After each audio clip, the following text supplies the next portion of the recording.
Welcome to Kenton Teaches. Enjoy the video. In this video, I will explain how to buy and sell stocks for beginners using Robinhood. First, you will need to download the Robinhood app and create an account. The sign-up process typically takes about 5 to 10 minutes. You will need to provide some personal information, including your social security number, to verify your identity. Once your account is approved, you can link your bank account to deposit funds. After setting up your account, the next step is to fund it. You can link your bank account and initiate a transfer.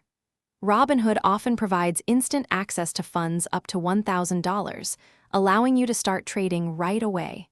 For larger deposits, it might take a few business days to clear. Once funded, use the search bar to find companies you are interested in investing in. To buy a stock, simply tap on the company you want to invest in. You will see its current price and historical performance. Decide whether you want to place a market order, which executes at the best available price, or a limit order, which buys at a specific price or better.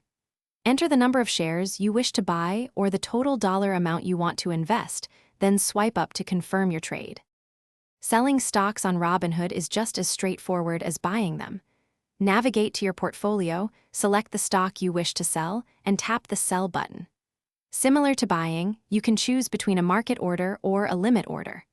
Once your order executes, the funds will be available in your Robinhood account, typically within 2 business days, ready for withdrawal or reinvestment.